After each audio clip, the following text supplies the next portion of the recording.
Comment on nous manipule avec les mots? Certaines personnes utilisent des mots pour leur faire dire l'inverse. Donc on va vous donner quelques exemples dans ce podcast. Qu'est-ce qu'il faut faire face à ça? Déjà reformuler impérativement avant de répondre et en remettant les mots à l'endroit. Bonjour tout le monde. Bienvenue sur Question d'homme. Alors aujourd'hui, on va voir comment remettre les mots à l'endroit et qu'est-ce que ça veut dire. Comment on nous manipule avec les mots? Comment certains mots sont à l'inverse du sens donné ou écrit? Et comprendre en fait vers quoi on veut nous amener dans l'intégration de ce nouveau, on va dire... De ces nouveaux mots utilisés, ou cette nouvelle langue, etc., ou ce qu'ils appellent en politique, des éléments de langage. Par quoi commence-t-on? Alors on va commencer par se donner quelques mots qui nous semblent sont à l'envers. Par exemple, on pense tout de suite à démocratie, par exemple. Complotiste. Complotiste, on a quoi comme mot? On a... Féminicide. Féminicide, ouais, par exemple. Qu'est-ce que c'est qu'un féminicide? Pour moi, ça n'existe pas, mais après, on pourra en parler. Mais ça, c'est un mot inventé par les féministes, j'imagine. Ok, donc on voit qu'il y a plusieurs mots. On va en prendre quelques-uns, c'est vraiment à titre d'exemple, et après, on vous invite aussi à développer votre esprit de recherche et aller vous-même essayer de détecter, déceler par quels moyens on vous manipule en fait en utilisant certains mots, certains éléments de langage. Pour revenir sur par exemple, féminicide. Féminicide qui veut dire l'assassinat volontaire de la gente féminine, fille ou femme. En fait, on tuerait les femmes uniquement parce que c'est des femmes. C'est juste du meurtre de femme. Il n'y a pas d'intention derrière, juste dans le mot en lui-même, c'est juste tuer une femme. Mais ça, tu tues un être humain, ça s'appelle un homicide. Un homicide ou un meurtre. Donc voilà, ça c'est un exemple parmi tant d'autres. Par exemple, un mot que j'aime bien, antisémite. Encore une fois, ça c'est des mots, ça c'est rentré dans l'inconscient collectif, c'est ancré, c'est terminé. Vous pouvez pas déboulonner ça en fait.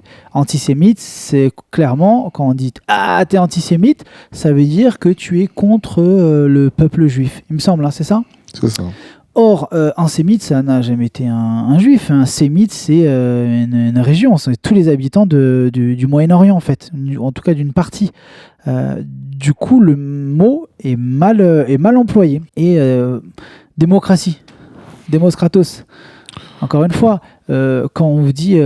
on vous manipule par des mots. Moi, toute ma vie, même à l'école, on nous a fait grandir dans l'idée qu'on vivait en démocratie. Il n'y a rien de plus faux que ça. Je vous invite à écouter les conférences d'Étienne Chouard, par exemple, et qui explique ça très très très bien.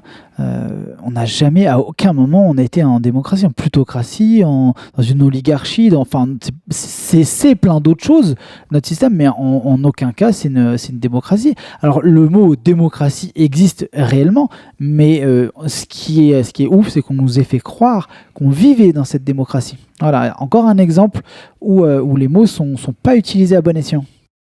On disait dans l'intro, en fait, qu'est-ce qu'il faut faire face à ça? C'est-à-dire quand les gens vous disent des mots et vous savez qu'ils ne sont pas à l'endroit, ça s'entend, et on essaie de vous amener à droite pour vous faire répondre à gauche, etc. La reformulation, je pense que c'est la meilleure des armes, en fait. Ah, d'accord. Donc, vous dites que... Et là, vous reprenez le mot, vous le remettez à l'endroit en utilisant un autre qui est peut-être plus approprié ou plus compréhensif. Pour tout simplement ne pas faire d'interprétation. Et si vous avez pris un sens, c'est une chose qu'on voit en PNL, dans les métamodèles, c'est tout simplement de pouvoir reformuler de manière à ce que la personne, en tout cas que vous puissiez comprendre exactement ce que la personne veut dire. Je donne un exemple. Moi, la manière que j'aime utiliser le mot opportuniste est souvent lu de la manière négative. Donc, ce que j'entends souvent, c'est un opportuniste et quelqu'un qui utilise les autres. Donc, souvent, quand on parle de manipulation, on va dire que c'est quelque chose de négatif. Alors, moi, je vais juste dire que je prends des éléments d'une situation et j'en tire le meilleur à mon avantage.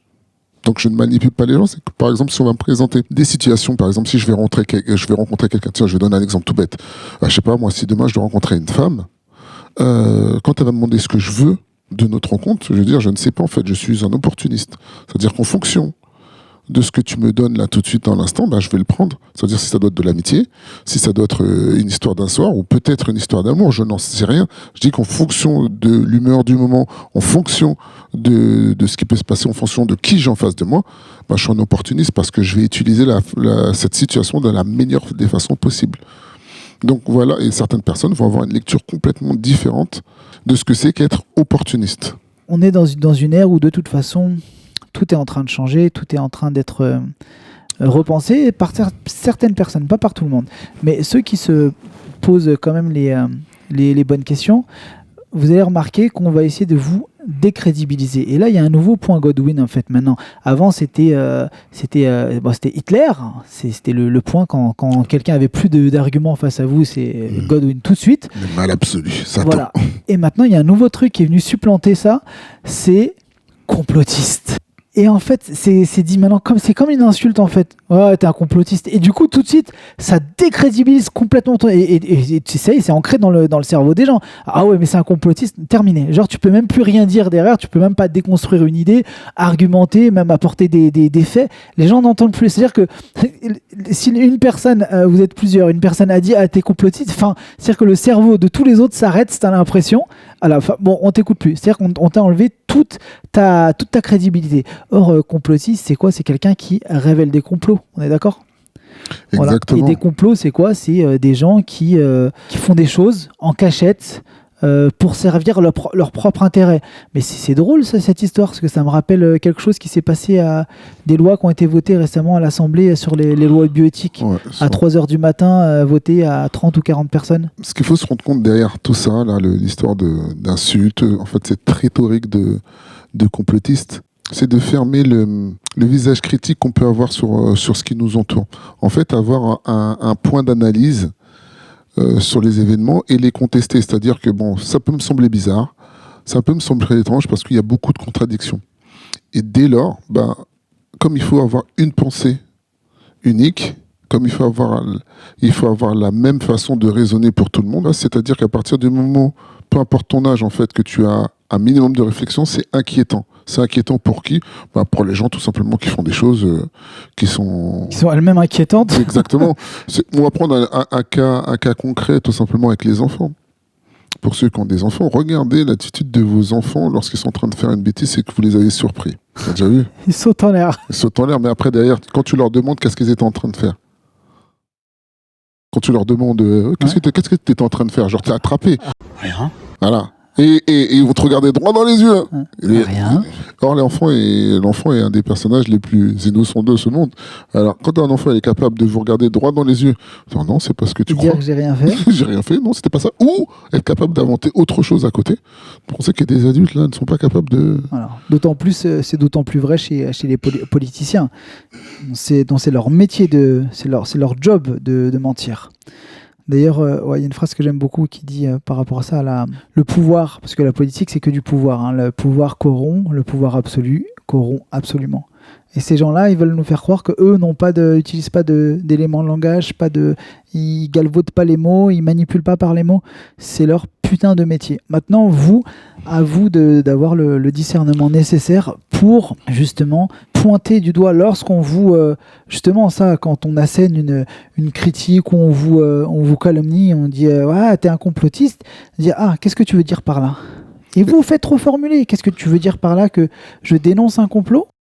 Et ce que j'aime bien dans l'attitude que tu viens bien de donner dans le fait de reformuler, pour comprendre où la personne désire vous amener, dans la reformulation, vous êtes capable de savoir si cette personne elle est en capacité de pouvoir dialoguer avec vous. Et j'ai bien dit dialoguer, parce que dès lors où vous allez tomber sur ces personnes qui vont vous traiter de complotistes ou autres, souvent, c'est que derrière, c'est plat, il va rien avoir. Donc s'ils n'ont pas envie de parler avec vous, ils vont vous sortir non mais c'est bon, de toute façon je parle pas avec les gens comme toi parce que de toute façon vous voyez que le mal partout et blablabla, blablabla. Stop. Et pourquoi vous cassez la tête à parler avec ces gens-là? Basta. Ne parlez pas avec eux. Faites bien attention lorsque vous êtes dans des échanges ou même des débats. De toute façon, si on rentre dans un débat, il faut bien comprendre que lorsqu'on est dans un échange, lorsqu'on est dans un débat, les choses sont totalement différentes. Dans un débat, Il y a le mot bas, donc je dois essayer de battre l'autre à travers ma rhétorique, mon argumentaire et les éléments que je vais apporter dans la discussion. Dans un dialogue, c'est que je vais chercher à entendre ce que tu dis pour peut-être comprendre, les intégrer. Je ne suis pas obligé d'être d'accord avec, mais je vais chercher à comprendre ce que tu veux me dire. Et on arrive aussi, à travers ce mot-là, de débattre et de dialogue. En fait, on est totalement aussi dans une manipulation, parce que beaucoup de gens vont confondre ce que c'est qu'un dialogue et un débat. Moi, il y a des choses qui m'ont un peu passionné quand même par rapport à ça, notamment les conférences de Franck Lepage, conférence articulée que tu avais dû voir à l'époque, je pense. Bon, ça date un peu, mais je vous encourage. Alors après, c'est long. Voilà. Donc, soit en gros, tu regardes 100 épisodes de One Piece, ou alors tu fais une conférence de Franck Lepage, ça dure à peu près le même temps. Ouais, ou tu peux les regarder en plusieurs fois aussi, la conférence. C'est bien. Après, bon, voilà, ça dépend de ton niveau de motivation, mais en gros, justement, lui, il met vraiment aussi il met bien le doigt sur ça, notamment sur comment la société capitaliste, en fait, elle a utilisé justement des éléments de langage pour complètement déformer la réalité, notamment ce qui s'appelait avant des plans de licenciement économique. Aujourd'hui, on appelle ça des plans de sauvegarde de l'emploi. Ce genre d'éléments de langage, en fait, qui font que on vous met dans la tête des choses. En gros, on enjolive, on embellit, et du coup, finalement, on peut dire ça, c'est la manière un peu gentillette de dire ça. En vrai, c'est juste, on vous carotte, on vous a mis une grosse douille. D'ailleurs, à ce propos, on vous incite très largement à aller sur la chaîne YouTube d'un monsieur qui est très très très très très bon dans tout ce qui est rhétorique, qui s'appelle Victor Ferry. Donc voilà, allez vous abonner. Franchement, tout est vraiment vachement bien foutu, très bien expliqué. Voilà, grande source de savoir sur la rhétorique. On vous invite également à mettre des mots dans les commentaires si vous avez des mots que vous pensez qui sont galvaudés ou mal utilisés ou mal employés ou qui sont mis à l'envers ou qu'on vous a inculqué depuis tout petit alors qu'ils veulent dire complètement l'inverse. Et sur ce, quoi qu'on pense, quoi qu'on dise et quoi qu'on fasse, restez vous-même. Les autres sont déjà pris.